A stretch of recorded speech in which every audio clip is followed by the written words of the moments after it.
Hey, everybody. Welcome to the Santita Jackson Show here on AM 950 Radio, the voice of progressive Minnesota. Boy, this is exciting. We saw the State of the Union address. It was the longest one in history. Wow. And a lot was said. A lot was said. And we need to break that down. A lot that was said was not true.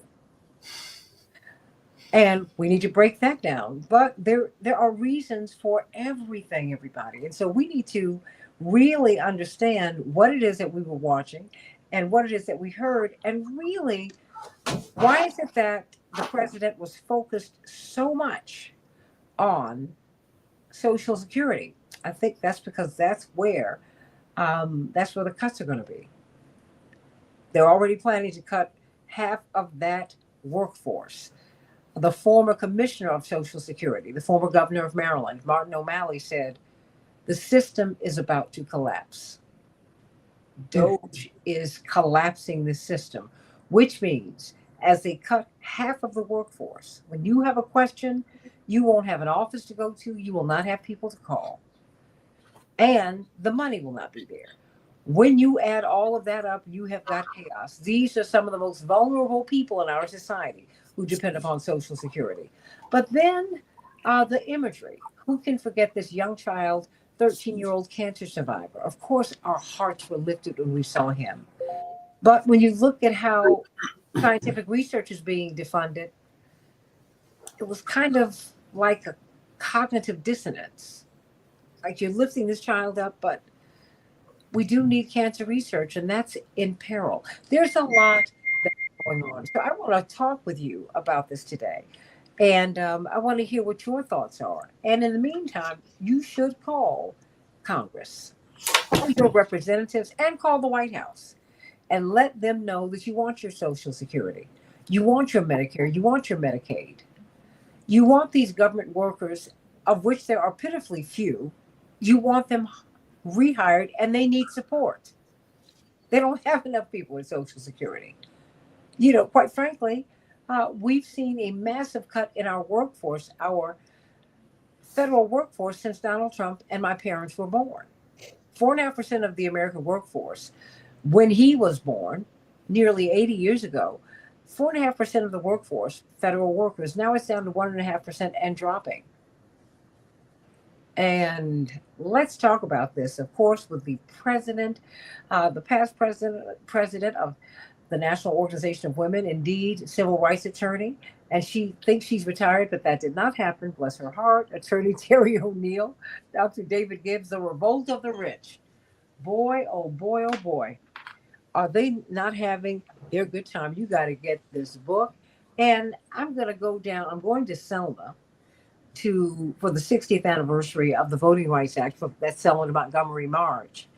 But I'm going to reach out and see if I can get you tomorrow Friday to talk about the rich, because the rich guys are running the place. I remember when Wall Street came after us in 2008, Senator Dick Durbin, the senior senator from my state, the state of Illinois, said, look, let's face facts. I know you guys don't want to give Goldman Sachs this money, but the bankers run the place. Whew. So, starting with you, Dr. David Gibbs, what did you see at the State of the Union address? What is the State of the Union, and were we being told the truth? I think the overall, I didn't see the whole thing. I saw clips of it, and I haven't had a chance to listen to the whole long address. The thrust of the thrust of the administration seems to be what I would call neoliberalism on steroids. The types of changes that I described in my book that began in the late 70s during the latter phase of the Carter presidency and expanded into the Reagan presidency, the dramatic shift in federal policy that occurred during this period that involved enormous windfalls, basically, for the wealthy at the expense of the rest of the population. This is, by all indications, being greatly intensified right now. The thrust of what Doge and Elon Musk are doing seems to be dismantling much of the federal government that has been providing services to ordinary people, and getting rid of these services, getting rid of the machinery that operates these services seems to be very high on the list of priorities and is being done. We're seeing this taking place before our eyes. The efforts to basically greatly downsize the federal workforce, to do things like effectively abolish the Department of Education, at least some hints that they may be thinking about toying with Social Security. All of that suggests an intensification of what we've been seeing since the late 1970s. And I should add, this has been bipartisan, although it has been somewhat greater in the Republican Party. And we're seeing under Trump, a lot of what we're seeing under Trump is historically unique. Obviously, is unique in many ways. His style last night was very unusual. The extraordinary partisanship displayed in a State of the Union address, which is certainly not the tradition. That's all unusual. And the raucous character of the response of both parties in the chamber, that was beyond normal. Let's put it that way. What is quite normal, in a sense, is neoliberalism and the need to basically favor the very wealthy and big business. That's a continuation of traditional Republican policies, but it would seem in greatly intensified form. The way he's doing it certainly is different. Doge obviously is essentially an off-the-books operation. Musk never went through any kind of Senate confirmation. He's basically an unofficial figure. We obviously wield enormous power. So the techniques we're seeing here, the tone is very different. The substance of what he's doing, though, would seem to be part of a linear progression over the last half century, particularly for the Republican Party. So that's something. I should add a couple of things I do want to note in addition to that is the general tone of what happened last night, the extraordinary intensity of the partisanship, the throwing out of one member of Congress effectively. All of this does have me worried that this could lead to violence. We could be seeing a violent outcome to all of this. Why do you say, well, no, I don't want you to run past that. Because, okay, I will not run past it. I know you're not running past it, but one of the things that concerned me last night, and I have to say, let me on background. Ironically enough, my father was honored by the Points of Light Foundation, which was President George H.W. Bush's foundation. They've always been very gracious, even as we have had differing political positions, but they've never been uncivil. My brothers and the Bush boys went to the same high schools, obviously in different years. And when President Bush won in 1988, and it was a hard-fought campaign. Going back, you do remember Dr. Gibbs and Attorney O'Neill, that Reverend almost became the nominee of the party. We'd never seen anything like that. Mm-hmm. And he campaigned very, very hard for the ticket up until the very end. Yeah. One of the first calls he got after the election was from President-elect George H.W. Bush. He said, I want you to come to the White House. The race is over, but I want us to talk because, if there's any way that we can work together moving forward, find some points of agreement, Jesse, I want to do that. But then he went a step further. He said, and I want you to bring your kids because our children should know each other. He said, Jesse, they'll be here long after we're gone. But somehow, some way, maybe they can figure out ways to work together because I know at the end of the day, we want this country to be great. And I had to say that last night so that his son Neil could hear it. He's head of the foundation, because it was very generous. And there was a time when you didn't hear "you lie," which was what was thrown at President Obama, and that was ugly. Yeah, and it was laden with such contempt for him that it was angering, quite frankly. But last night, and they continue to amp this up. It's just gotten worse and worse and worse, Terry. Dr. Gibbs, Attorney O'Neill, excuse me. Dr. Gibbs, if I'm going to call you Dr. Gibbs, I'm certainly going to call you Attorney O'Neill. And no, that you've got a handle, and you are a renowned and very successful civil rights lawyer. You are that. That having been said, I need to know, what did you think when you saw this member of Congress, a co-equal of the president? Mm-hmm. Wait a minute. Let's be clear. It's a tricameral form of government. The president, no pun intended, does not trump the Congress, either house. And he does not trump, no pun, the judiciary. That's why they're all sitting there together. It's a talk. But he got up, and this is a grown man who's nearly 80 years of age, who is esteemed and keeps getting sent back by his constituents. He was treated to me so disrespectfully. And this is from a speaker who sees his fellow Republicans under siege, and he has told them, stop having these town hall meetings. Wait a minute, Dr. Gibbs, do you know how crazy that sounds, as angry as people are right now? Yeah. That is dangerous. So what did you make of him throwing this man out in the name of free speech? There's a new level of rancor, obviously, in the political situation right now. And a new low, shall we say, was taken last night in the throwing out of Representative Green. It is... There was a tone last night that like I said, I'm concerned this could result in some sort of significant act of violence. Yeah. I'm not going to be specific because I don't really know I don't have a crystal ball, but just there's something about the tone that was something I've never seen before, not on that scale. And yeah, we have seen a gradual ratcheting up of partisan tensions and, shall we say, discourteous behavior, to put it mildly.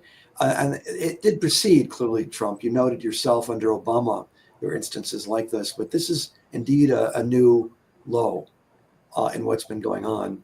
One more point I did want to make, though, is I was very interested in the response by the Democrats. They put up for this the newly elected senator from Michigan, Alyssa Slotkin.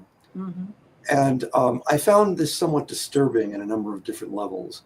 In the first place, she began her speech identifying who she was, which is a former CIA officer. She spent much of her career in the Central Intelligence Agency.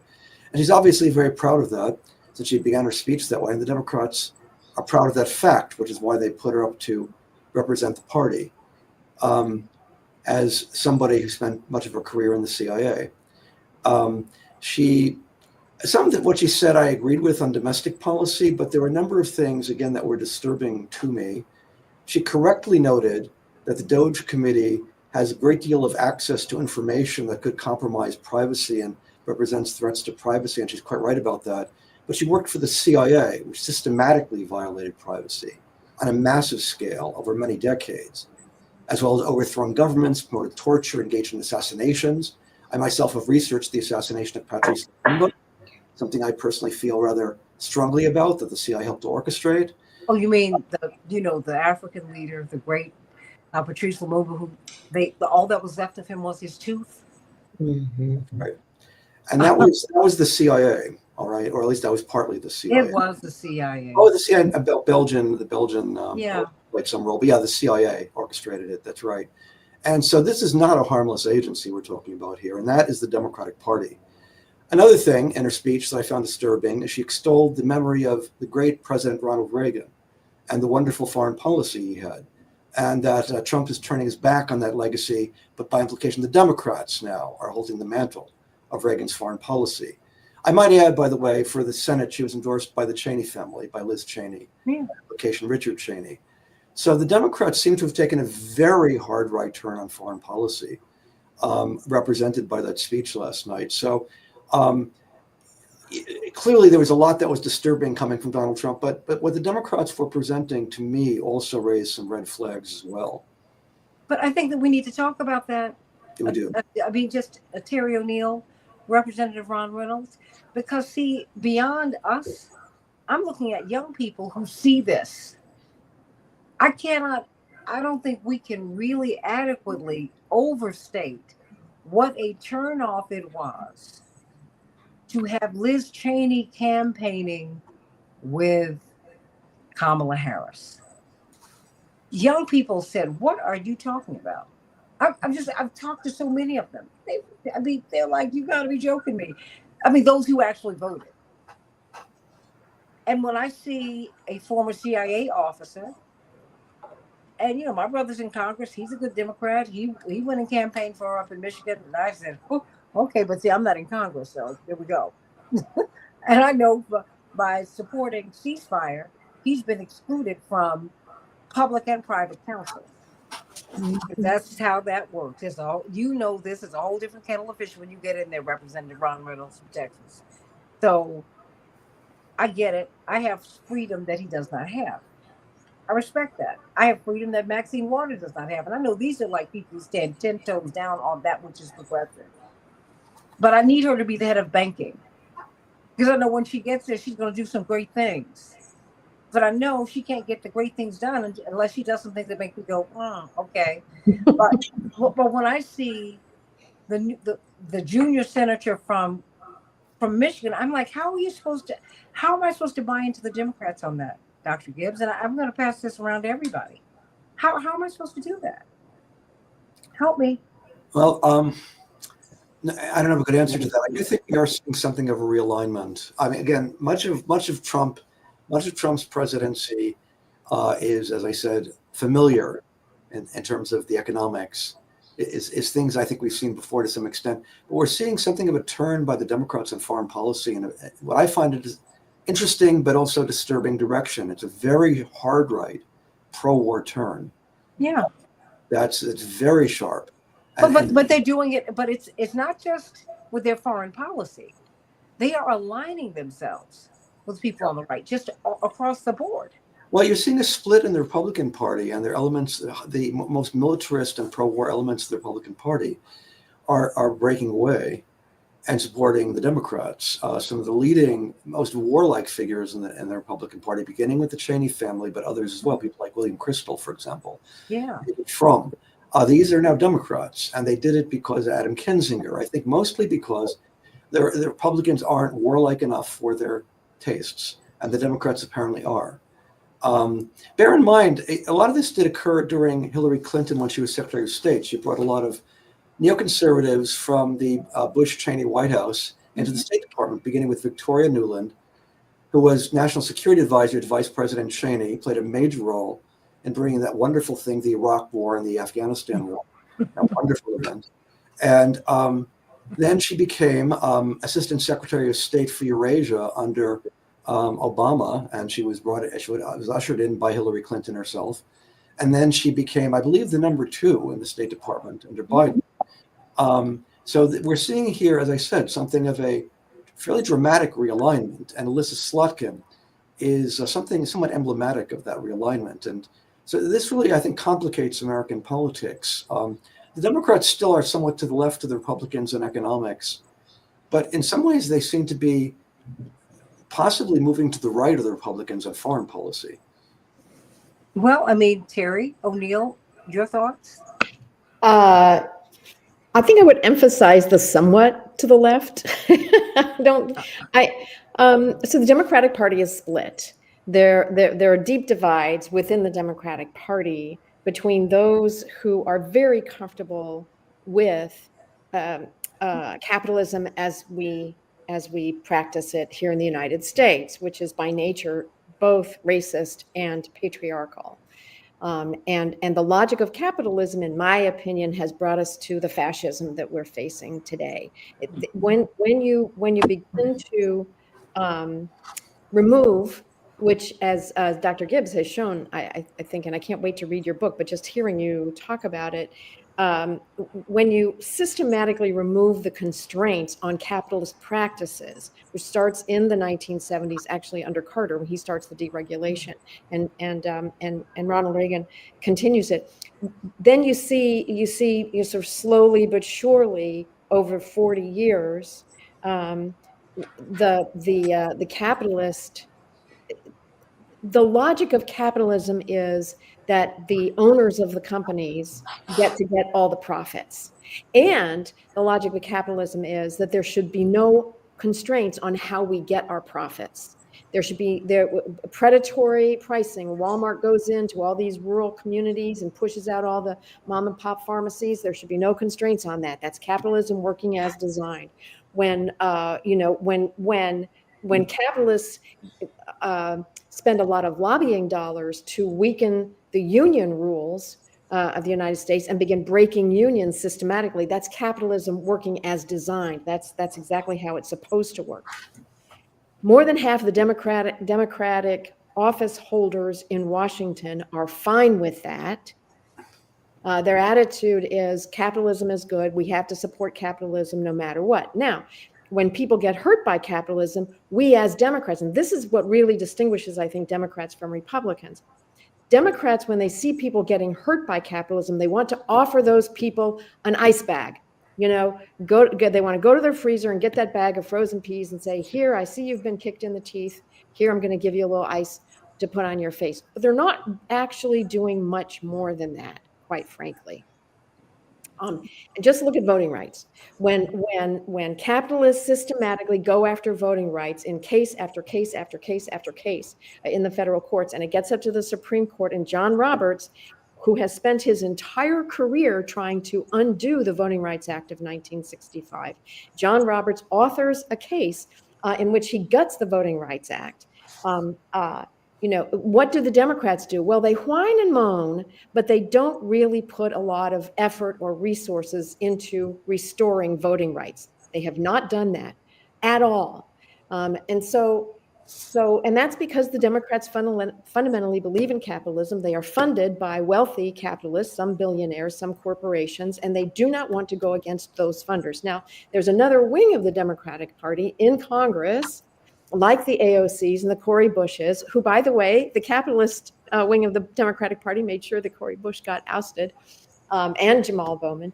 There are some capitalists who would like to go further in protecting us against. I mean, there are some Democrats who would like to go further in protecting us against the logic of racial patriarchal capitalism as it works in this country. By the way, the reason I bring in race and patriarchy, because capitalism really depends on, number one, first you subjugate half the population. First you make clear to half the population that they don't own their own bodies, right? And then it's much easier then to go and systematically subjugate various parts of the population. So Black communities and brown communities, and it's easier, let's go all the way back to our history. It's easier to get support for genocide against indigenous populations in this country. If you are already subjugating lots and lots of people, it's easier to maintain that sort of thing. I know I'm babbling a little bit, but my point is what we saw in the State of the Union. I did not see all of it, but I saw parts of it, and I have been reading, trying to catch up in reading the text of the thing. But what we saw was, it seems to me, the continued logic of white patriarchal capitalism.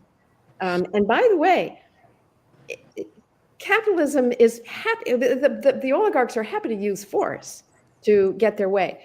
The state of Tennessee, where I live, right, stopped being a democracy in about 2012. The white population was so incensed by the election of a Black president that they managed to turn Tennessee, which up to that point had really been kind of purple, a purple state. They took over the state legislature, and since 2012, it's been more than 10 years. They have systematically, methodically taken over more and more and more of the legislature as a supermajority, very, very conservative Republican state.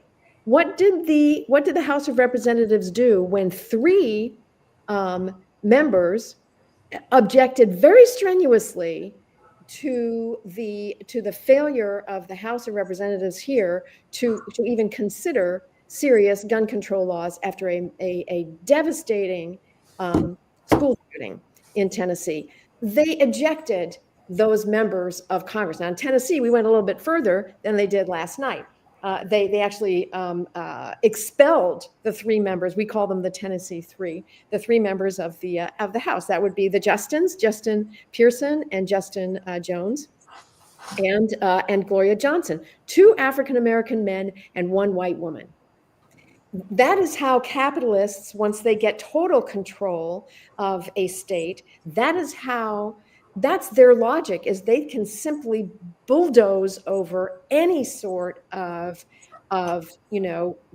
ideas behind democracy, right? And they feel entitled to do that. Why? Why? During the hearing at which Justin Jones was expelled, a number of legislators said, but you just weren't very polite. You were upset about where we were going with gun control laws, and you were impolite, right? This is the logic of the capitalism. So we're seeing fascism. So that's kind of where we're at. And if I could just take 2 more seconds, the Social Security piece is extremely important, right, for women. We work a lifetime at unequal pay. Women in this country work a lifetime at unequal pay. Large part of that is because women are excluded from massive parts of the economy and cluster in the lowest paid occupations, right? Healthcare workers, LPNs and domestic workers, people working in nursing homes and that sort of thing. Not the doctors, not the RNs, not the nurse physician assistants, but the lower paid people in the healthcare industry, in the hospitality industry, in tipped work. Women do tend to cluster in those areas. Okay, so we work a lifetime at unequal pay, and by the way, that means that we don't have health benefits in those jobs, and we don't have retirement benefits in those jobs. So we're paying more money out of pocket, although we're getting less money in the way of income throughout our careers. We come to the end of our careers with less savings by comparison with men, and with because we've been paying for things. And by the way, women are also far more likely to take financial responsibility for children than men do, and they are far more likely to take financial responsibility for their elders than men do. So we get to the end of our working career, and what do we have to rely on? Well, a huge number of women rely on Social Security. Social Security is responsible. When we talk about lifting millions of people out of poverty, a lot of that you're talking about women who have worked in exceptionally low wage industries for their entire careers, right? Now, the oligarchs, who are overwhelmingly white men, like Elon Musk, like Peter Thiel, like David Sachs. I mean, like David Sachs, Right. right? All of those guys, like Mark Zuckerberg, like Jeff Bezos, like Donald Trump, all of those guys, like J.D. Vance, who is Mr. Thiel's basically puppet, but very he's very wealthy and powerful now. All of those guys have been raised up and trained to simply erase the interests of women, the needs of women, the way that women have to live out our lives, right? They don't care. This is why they feel free to go after Social Security. So those of us who understand that we really need to defeat capitalism, and in order to do so, we need to change. We need to honestly just set aside capitalism and try something else. Well, Dr. Gibbs, before you go, because I do want Texas State Representative Ron Reynolds to weigh in, I want you to respond to Snowman. He said, I hope I'm pronouncing this correctly, my sweet. Is it Snowman or Snowman? Just let me know. But I'm looking at the way it's spelled. If the Progressive Caucus is progressive like they claim to be, there would be public mass resistance to that message by Senator Slotkin, if not a mass exodus from the party to independence and a push for a third party. Because that didn't sit well with a lot of folks. Yeah. Dr. Gibbs? Well, I really appreciated Snowman's comment. I mean, it's whether we needed a third party. Well, ideally, I would love to have a third party. Let me just say that. Whether that's I'll deal with a second one. Just second one, then yes. Whether or not that's something we should do immediately, I think that what I'm disturbed about is the Progressive Caucus, the Squad, and all that haven't really pushed back very much on the very sharp right turn the Democratic Party's taken on foreign policy. Even Bernie Sanders. Now Bernie Sanders has actually made some very positive moves on Israel-Palestine lately, and I do appreciate his positions. But really, the generalized turn to the right the Democratic Party has been taking in foreign policy, represented by people like Slotkin, and the extraordinary identification of the party with the intelligence services. And because there's a growing cadre congresspersons in both houses who were CIA. That's Not right. only FBI, but particularly CIA, Yep. which I think is telling. Right. And so it seems like there's a love affair between the Democrats and the CIA, which having studied the CIA, I'm appalled by, frankly. And I don't like to use the word appalled, but that's how I feel. So I would like to see the Progressive Caucus actually start acting a little more progressive and start showing a bit more spine on this issue. Also, it must be said, we shouldn't just leave it to Trump to say we need negotiations, we need peace in Ukraine. Ukraine has lost the war. I mean, that's a fact. And there's no way of getting around that fact. And so what we need to do is draw this war to a close as quickly as possible. And it shouldn't just be people like Donald Trump who are talking about that. We should get more progressives talking about that too. But wait, they have to want it, because the way the media have crafted this, he's a puppet of Putin. He's a puppet of Putin. Yeah. And but there's something wrong with me if I say I want peace. I'm like, when did this happen? I mean, and now, I mean, it's a concerted effort. It's a concerted effort, and I think we need to pay attention to it and find out where it's coming from, really. And I encourage everyone to look at all 49 minutes of that meeting in the White House last week. There was much more to that meeting than the last 10 minutes you saw. Because every time Zelensky comes over here, he comes here demanding money. He sounds like Netanyahu. I'm like, bro, what? This little teeny weeny company that can fit in your state, Representative Ron Reynolds, with all due respect to the great state of Texas, that country, sovereign nation. I'm like, how do you come into my house demanding my stuff? And then I believe Trump when he says $350 billion. That man knows something. Because also, Dr. Gibbs and Attorney O'Neill and Representative Reynolds, this as a legislator. You might have to report $1 million that you designate, but you don't have to report the 999,000. They have been spending money like drunken sailors with Ukraine. So only heaven knows. He just said, I tell you what, I've only gotten 100 million of it, 100 billion of it is missing. I'd like to know where it is. Start there, Dr. Gibbs. Well, again, I kind of wince at the idea that it's Trump that's raising these issues. We should be seeing people like AOC raising these issues, and it's disturbing to me that we're not. And so it's not clear to me what's happened, not only to the Democratic Party, but to the progressive base of the Democratic Party as well. So I'm finding that the left used to be anti-war. I see Arlene Williams saying Trump is pushing for Ukraine to surrender. Ukraine is going to surrender no matter what Trump does, because that's the reality.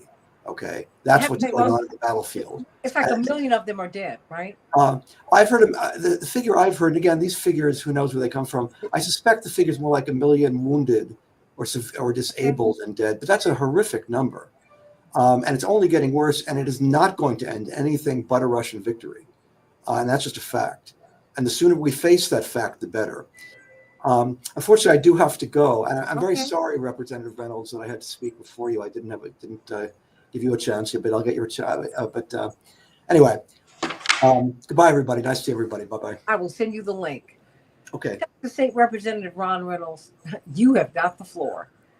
Because I can only imagine as an elected official what you were thinking last night, because I don't have your experience in looking at the construction of a budget, reading bills, knowing what to look for. You and my brother, Congressman Jackson, understand that.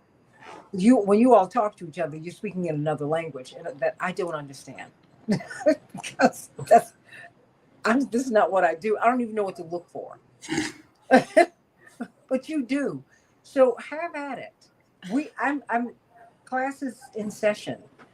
When you saw that last night, because there aren't that many state legislators in the country.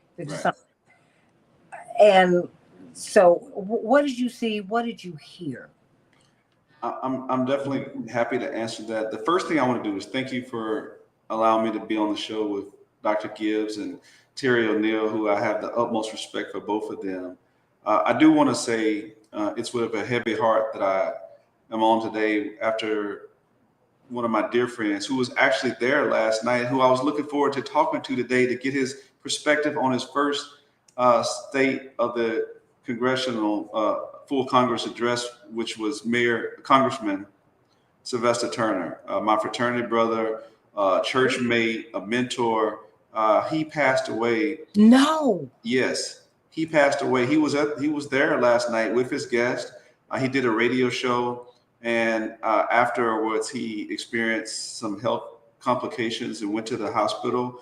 Was released and died about 5:52 a.m. this morning at his place in Washington D.C. So your former mayor. yeah, my former mayor of Houston, a big. He just got Sheila Jackson Lee. Yeah, he just took the seat after Congresswoman Sheila Jackson Lee passed away. He was very close to Sheila, myself, so we definitely want to keep his family lifted in prayer. He was such an amazing legislator, but more than that, a great human being who I had a chance to know for decades as a mentor, someone who really supported me when I first ran for state representative 16 years ago. Yeah, he's such a great man. I was actually going to tease him because speaking of the State of the Union last night, Congressman Al Green, I got to give it to him for his act of resistance. He basically him and that cane. He got into some good trouble. You know, on a lighter note, it was so good to see him do his act of resistance, making it clear that President Trump did not have a mandate. He was very clear and crystal. And funny thing, Santita, when we were advocating for passage of the John Lewis Voting Rights Advancement Act and the Freedom to Vote Act in D.C., Congressman Green and we got arrested together in D.C. By the D.C. police at a rally. Of course you did. Your father was at that rally, as a matter of fact. He was at that rally. So we made good trouble in the spirit of, you know, Reverend Jesse Jackson and John Lewis. And I felt very proud to take a stand for voting rights. And having said that, as a founder of the Texas Progressive Caucus, and my co-founding chairperson was now Congresswoman Jasmine Crockett. We do need the progressives to step up. We do need the progressives to speak out. I do not think that many of them are doing enough. I mean, everyone has a role to play. And I think that during these tough times, it is important that all of us use our platforms to speak out and to speak truth to power, to be a part of the resistance, and to not just be silent. Now's not the time for silence. Now's not the time for complacency. Now's not the time to point fingers. The election is over. And yes, there are a lot of fault to go around, but President Trump is in the office and we can't relitigate what happened in November. We have to do something about it now. Now is the only thing we can control. We can't control what happened in the past. We can prepare for the future and be in the present. And right now, at this present moment, now's the time for us to join together as part of the resistance. That address that President Trump gave last night was awful. It was designed, as Terry was saying eloquently, for basically the corporate class, the billionaires and billionaires. It was designed for the oligarchs. It was designed to double down on these MAGA extreme policies that we knew were forecasted in Project 2025. So we shouldn't be surprised at what we heard last night. He wasn't trying to appeal and bring people together. That's not what he is. He's not a unifier. He was talking to his base. He was talking to his supporters, and he was doubling down and said, we're going to do this and we're going to do more. He wasn't trying to be a big tent president and he's going to appeal to the moderates and the progressives and the liberals and the Democrats. No, that wasn't what his message was. That wasn't what he was trying to do. He is unapologetic about his agenda, and he said he's going to achieve it by whatever means necessary, by hook or crook.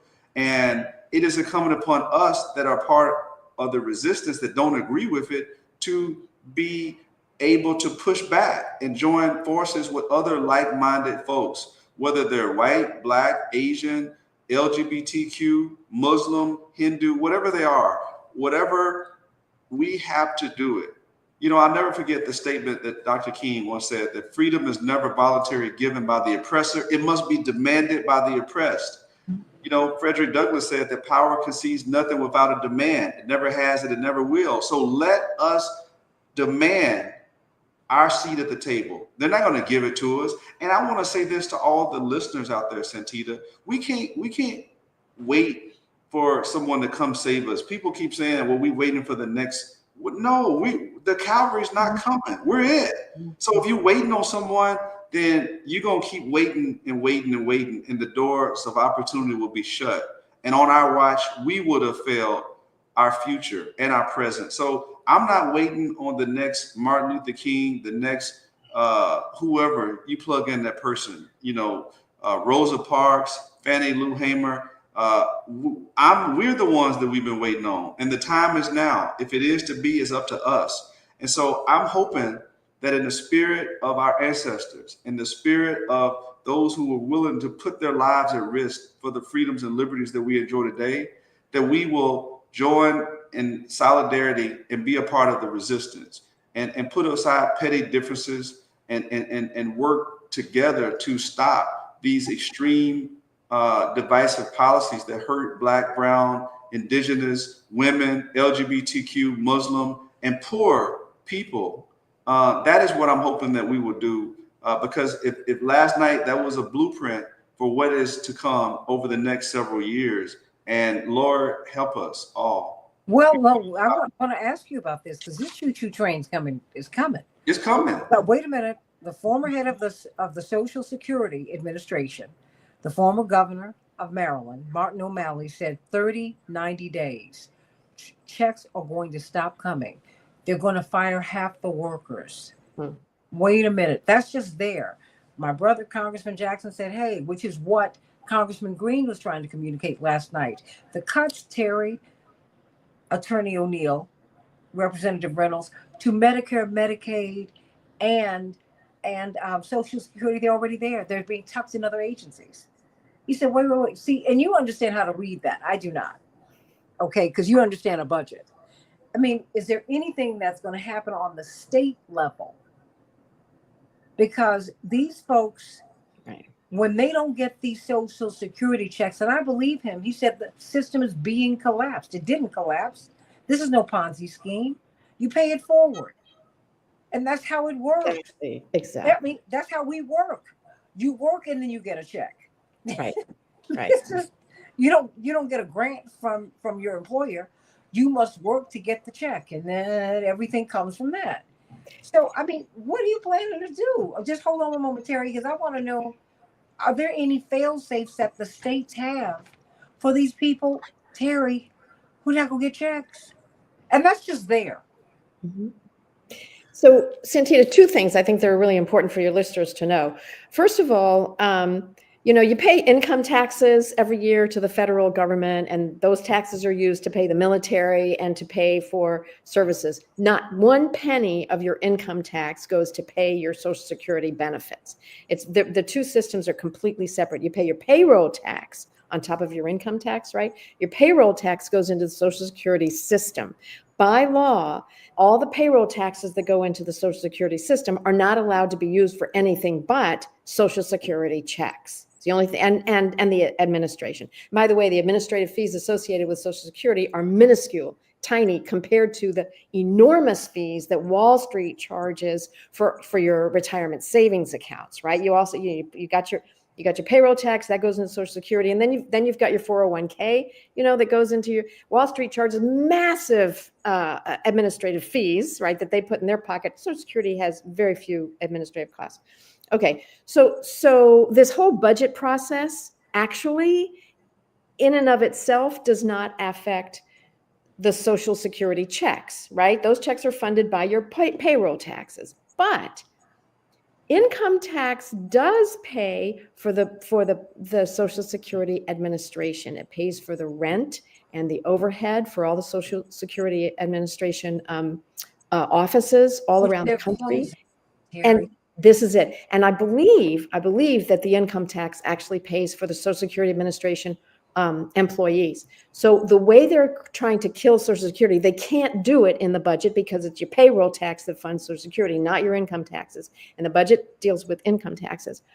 The way they're trying to kill Social Security is by firing the Social Security Administration employees and closing down those offices. When you say the checks are going to be cut off, there's two ways those checks can be cut off. Oh, I didn't say it. Martin O'Malley said it.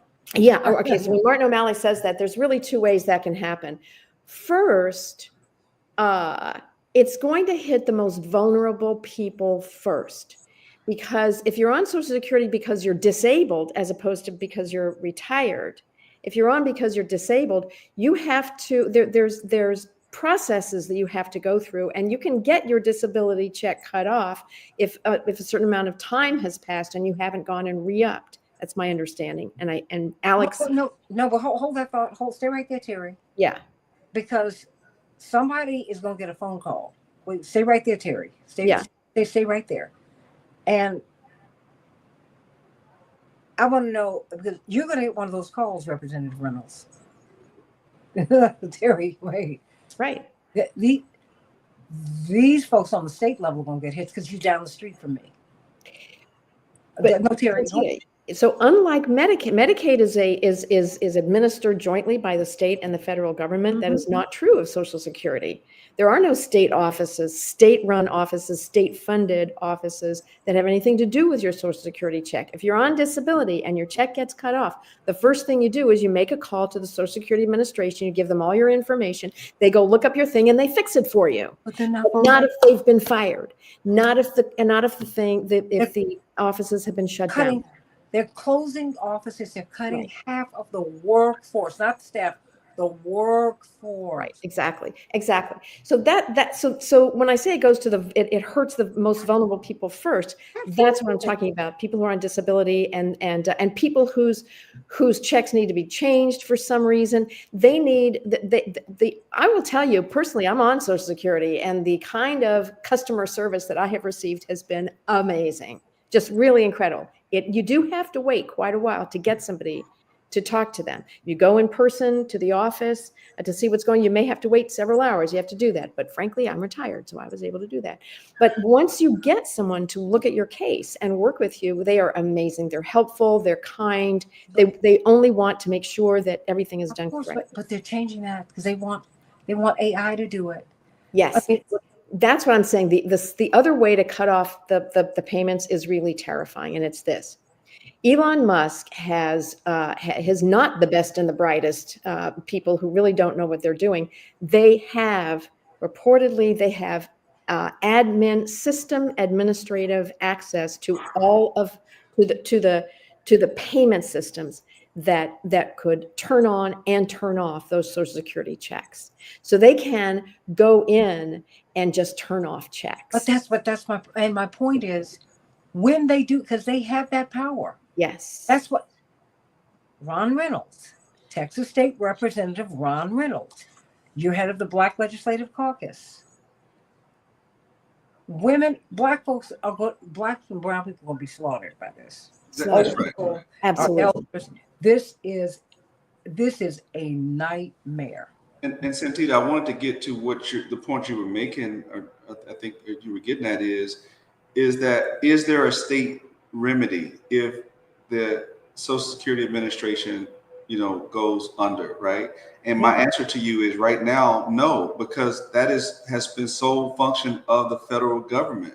And so I don't believe that now there could be some scrambling, but I don't believe that there will be state resources to do that. I mean, we would be in some great uncertainty, but there are certain functions of the federal government that the state governments aren't equipped to deal with, and Social Security is probably one of the biggest ones, right? You can have some state supported when it comes to healthcare, right?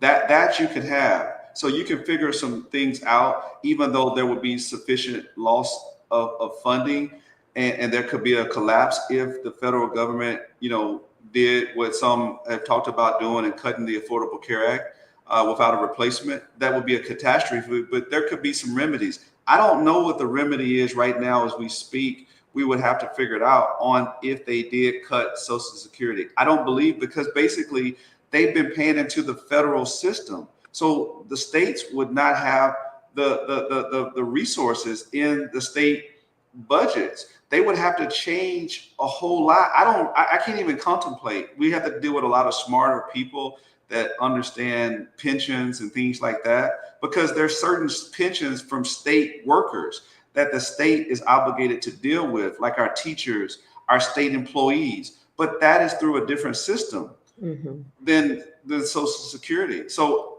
I think that we would have a real massive scale catastrophe that we aren't prepared to deal with, that would cause serious pain for many people that depend on those checks. And it is totally unnecessary unless there is another way to help these people out with their safety net in terms of financial security. Then we can't do what they're contemplating doing, period, without it causing significant financial hardship upon millions and millions and millions and millions of Americans. It would devastate people. And so I think that is not a realistic alternative. We don't have a solution yet. Well, I only have a couple minutes left. One of the things that concerns me when I look at how Congressman Al Green was tossed out, in a place where we have free speech. What concerns me is the social unrest that will accompany all of this discomfort. Okay. And that being a pretext for martial law. I'm just going to put it out there, because that to me is what's coming. Because you have people, because the Speaker of the House has told the Republican congressman to stop having town hall meetings. Now, this anger is out here. The questions are out here. It's going to go somewhere now. So I don't know what he thinks he's doing, but this is not good. It's not smart. It's socially unsustainable. And it concerns me for us, because people are already living, by the time you get your check, it's already spent. Oh yeah, over half of people, I think it's over half, something like half of the people in this country, if they have a $400 unexpected expense, they have to put that on a credit card. They don't have that money in their back you pocket. have a credit card. Yeah, if they have a credit card. And Santita, let me just say, so wealthier states like Illinois, like Connecticut, like I suppose Massachusetts and other states, one of the things that they can do is immediately pass like emergency legislation to prevent landlords from kicking people out of their rentals, right? Because if you don't get your Social Security check, you can't pay your rent. Well, hold on, because I only have a couple minutes left here. Yeah. Are you all given what is on track to happen, or what could very likely happen, Representative Reynolds? Right. Are you all making those preparations? I mean, Terry makes an excellent point. No, Tennessee, they're not. Yeah. no. Let me say, red states are probably not. Blue states probably are. But I can tell you for a fact, Texas, we're in session right now. I'm at the Capitol right now. There's not one peep out of this. They've implemented a Doge committee in the state. They're trying to mimic everything that President Trump is doing, hook, line, and sinker, even though it's not in the best interest of Texans. And so many other red states are trying to go with the same type of federal nonsense that Trump is doing. Yeah, Florida, you name it. So I think that this, maybe some blue states are doing it. I can't speak for them. I can tell you Texas damn sure ain't doing it. And one of the reasons why the red states won't do that is they're very dominated by capitalists. And remember, Yes. it's a racist patriarchal capitalism that we have here. And the main thing is to keep employees exploited and exploitable. Well, you can do that if your mom and dad have to move into your house now, right? Because they've lost their Social Security. Now they're having to move in with their children. And it just makes everybody's life more miserable and more difficult. And a depressed, oppressed workforce is more pliable, easier to frighten into doing what you want them to do, easier to pay less money to, and less benefits. I mean, the whole purpose here, we need to really understand what the agenda is. Cruelty is I don't think it's exactly the point. I think it's the preferred tool. Yeah. To ensure that you have employees that you pay the absolute minimum. Look, Elon Musk brags about having no empathy. Yes, right. Now, you're dealing with people, many of whom say that the world is overpopulated. Yeah. Okay? You have people who, quite frankly, and I say this, I'm Christian. You don't have to be, but I am. And my religion teaches me that there is a floor beneath which no human being should fall. It doesn't suggest that you love people. It commands you to do it. It doesn't say you have to like them, but you need to love them. Mm-hmm. My pastor told me that I've never seen God make a mouth he couldn't feed. I can't imagine Jesus withholding food from people. And y'all don't have to believe in the teachings of Jesus. I am all right with that. I'm just telling you what I believe and what drives me to do this show every day. Because I think that there's a way that people are supposed to be treated. Mm-hmm. And this is not it. And America will pay for being so unkind to God's children. It's not right. It's just not right. To see this grown man, nearly 80 years of age, thrown out like he was a child. Mm-hmm. When they didn't do the same thing to Marjorie Taylor Greene, Congresswoman, when she had her outburst. So the hypocrisy, I'm done with the hypocrisy, Santita. You know, if we're gonna call balls and strikes, then we need to call balls and strikes. But what they did, if it's good for the goose, it's good for the gander. And I need the Democratic Party to stand up and say you have no right to treat my elder statesman that way. See, the thing is, don't tell me you love me, show me. There you go. Mm-hmm. I'm tired of that. And so what you want to do is try and bully me. I'm a grown woman, y'all. I'm a real adult. You don't tell me what to do. Now, even if you tell me what to do, I'm not going to work against my own interests. But don't play with me. The Democrats have moved so far to the right, they're pro-war. They don't want in this slaughter in Ukraine. Ukraine is a slaughter. Between deaths and injuries, it's 1 million Ukrainians who have been permanently disabled or killed. This is ridiculous. So yeah, I think Trump is right to end it. And I don't care that I'm on his side on this because he sides with me on it. I'm tired of giving these people money. When my children in America, white, black, brown, yellow, and red, are not eating. When my old folks are not eating. This is not right. And when adults are not eating. Not enough. And the best that they can do is offer up someone from the CIA. I mean, and they're all over the place. Yeah. That's your response who's lifting up Reagan? Reaganomics? Reagan was the Trump of that era. Come on. Enough. So the Democratic Party should stand up today.